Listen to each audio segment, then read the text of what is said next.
Hey guys, welcome back to my channel. My name is Renee if you are new here. Now this is just a little impromptu video that was on my mind, so I said I just want to have to get my thoughts out, okay? So the topic of today's video is New York Fashion Week dead? Now my answer is going to be yes and no. Because to me, it's not really that black and white. So I have my notes here with me in my phone because I have a lot of thoughts. I just want to stay on track and make sure I get everything out, all my feelings. So let's start with the actual definition of Fashion Week. So New York Fashion Week is a semi-annual event where fashion designers showcase their latest collections to buyers, the press, and the general public. It is one of the 4 major fashion weeks held around the world, along with those in Paris, London, and Milan. Now, a lot of what I'm going to be speaking on is going to be coming from a personal place, a very traumatized place, and also on the outside looking in as well. So for the longest, black people, and we're just going to make it quite frank, black people in the industry have been screaming for inclusivity. And I can speak on this obviously because I'm a black woman. We've been screaming for a seat at the table or a lack thereof. I mean, the older I get, and I feel like I can speak for others, that seat at the table is something we probably don't even want anymore because it's just like we just took the blinders off, you know? I think people who have never worked in the fashion industry in any capacity sees all the glitz and glam, but they don't understand that Fashion Week is literally work. And it used to be Mercedes-Benz Fashion Week, and obviously with the flopping of Fashion Week over the years, it's now just called New York Fashion Week. During 2020, there was this real hard push for inclusivity with everything that happened with George Floyd. You really saw these brands, these companies really put forth the effort to be more inclusive. And with that, I feel you've seen more of black people, black women especially, showing up at the shows and being given a seat at the table that we thought we wanted and needed. And like I said, it's all smoke and mirrors. But with that, with seeing more of us, I feel like you have seen more of people hollering and screaming from the mountaintops that Fashion Week is dead, Fashion Week is dead, it needs to be more exclusive, where I do agree, but from a different aspect. At the core of the Fashion Week is dead is they're mad that black women are there. Point blank, period. I'm mad at the shenanigans that I'm always seeing going on these runways. Like the goofy foolishness that I even see going on Balenciaga's runway. It's like, what is, just walk normal. Have the models walk like normal models. Like, what is the foolishness running down the runway? Just, I can't. But like I said, I feel like it's because they're seeing more of us at these shows. Attending these shows is what's making the people mad, whether they want to admit it or not.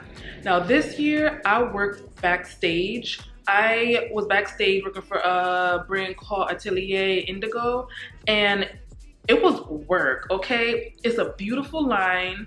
I was sweating bricks because it's a work. It's not all smoke and mirrors and all glitz and glamour like it is. What you see is glitz and glamour, that's because it's a whole team backstage with its hair, makeup, styling, photography, nails. Everyone is putting things together. The seamstresses, the casting, everyone is working to get these images down the runway so the buyers at the shows can see them, so the journalists at the shows can see them, so the editors can see them, which was the whole goal of Fashion Week in the first place. It's like a trade show. You want everyone to see your line, to get it in the stores, to get it in the magazines. Now I'm going to speak a little bit about my experience in the past with the fashion industry, and unfortunately the fashion industry is the reason why I have sort of picked up this behavior of like dimming my light so much, is because the trauma that I experienced from even interning in that industry.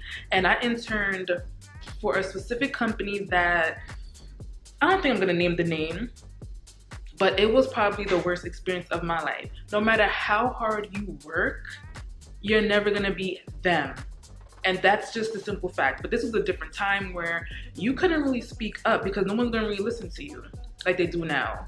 And it may not even matter still to this day, but then You just have to suck it up and deal with it, or just leave altogether. And looking back, if you paid attention to fashion and looking at all the editors or the people who just used to be in fashion in general, the Black people, a lot of them, I always say, they all exiled themselves. A lot of them are not even in the industry anymore. It takes a toll on your mental. There's a few that went and moved in the middle of nowhere just to have a peace of mind.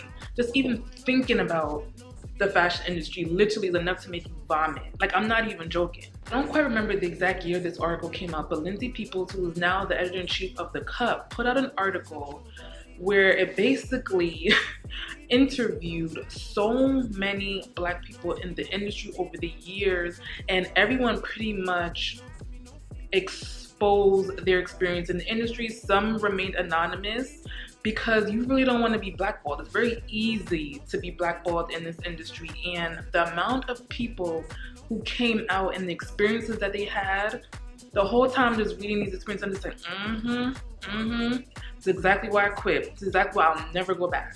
I hear all the time, Renee, you have so much potential, you belong in the fashion industry, you could do this, you could do that, and I'm like, and I could also have my mental health affected and make me want to smack somebody, because now I wouldn't put up with the foolishness that I had to put up with back in the day.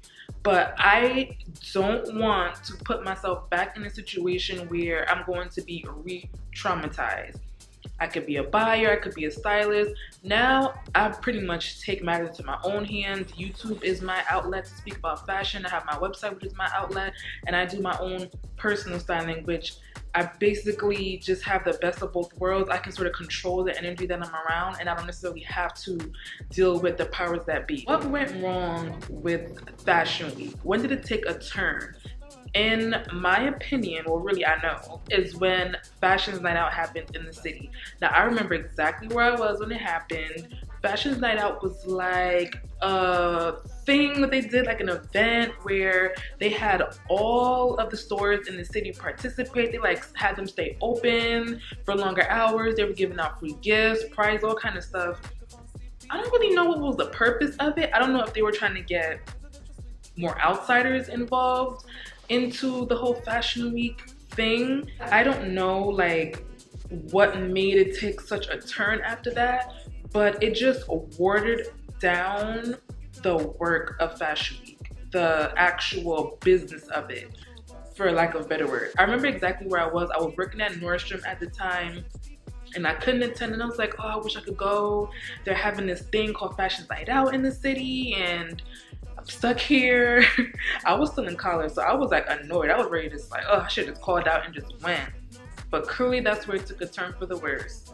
Now, the next question that I see come up a lot is, should influencers be at New York Fashion Week?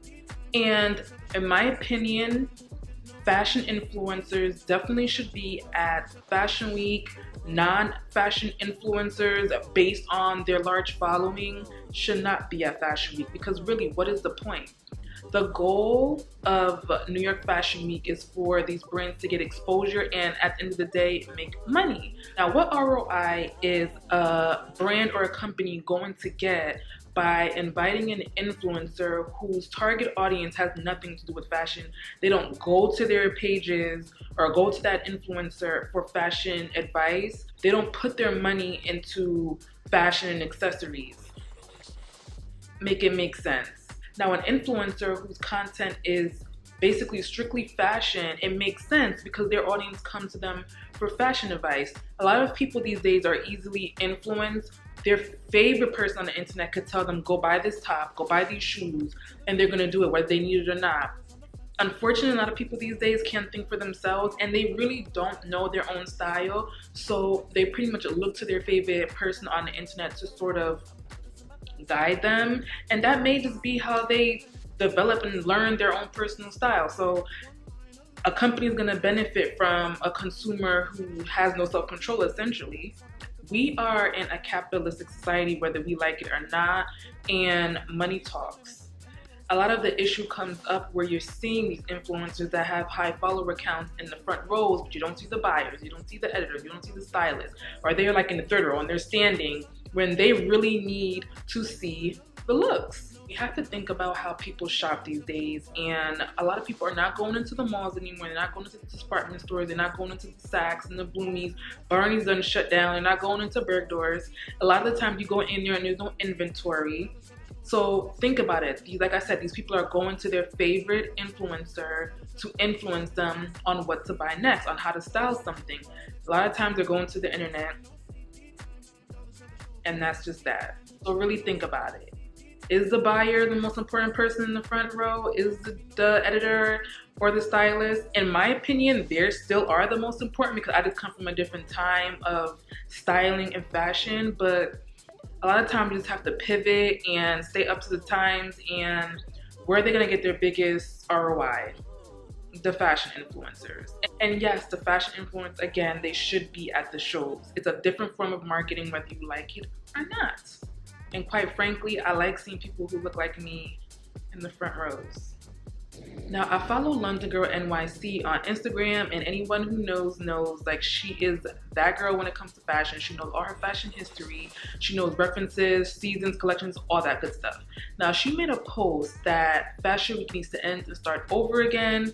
Now, I somewhat agree. I wouldn't say end. I just feel like from now, they need to just sort of restructure it, maybe pivot it.